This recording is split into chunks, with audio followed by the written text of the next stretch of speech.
నంద్యాల ఉప ఎన్నిక వ్యవహారం ఫైనల్ కు చేరిందనే వార్తలు వస్తున్నాయి. అయితే ఈ ఎన్నికను బాబు జగన్లు అత్యంత ప్రతిష్టాత్మకంగా తీసుకుంటున్నారు. టీడీపీ ఏకగ్రీవం వైపు చూస్తుంటే వైసీపీ పోటీ చేసి ఎన్నికలో గెలవాలని పట్టుదలతో ఉంది. నంద్యాలలో తమ పార్టీ తరపున ఎవరిని బరిలోకి దింపాలనే అంశంపై చంద్రబాబు సర్వే చేయిస్తున్నారు. ఈ సర్వేలో శిల్పా మోహన్ రెడ్డికి, భూమా కుటుంబానికి దాదాపు సమానంగా ఫలితం వచ్చిన విషయం తెలిసిందే. ఎప్పటికప్పుడు శాంపుల్స్ తీసుకోవాలని నిర్ణయించారు. ముందు నుంచి టీడీపీలో టికెట్పై భూమా, అఖిల వర్గాల మధ్య తీవ్ర పోటీ నెలకొన్న సంగతి తెలిసిందే. అయితే ఇద్దరిలో ఎవరికి సీటును కేటాయించాలో బాబు డైలమాలో పడ్డారు. భూమా కుటుంబానికి కేటాయిస్తే శిల్పా మోహన్ రెడ్డి స్వతంత్రంగా పోటీ చేస్తానని ప్రకటించడంతో చంద్రబాబు ఆచితూచి వ్యవహరిస్తున్నారు.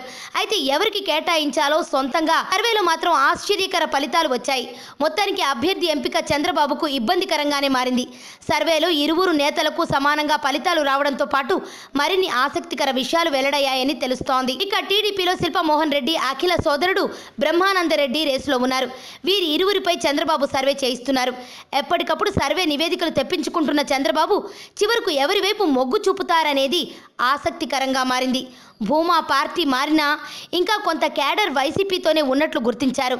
ఇది భూమా అఖిల ప్రియ వర్గానికి ఇబ్బందికర విషయమే. ఆరోగ్యవంతమైన జీవితం కోసం మనం పాటించాలి కొన్ని నియమాలని.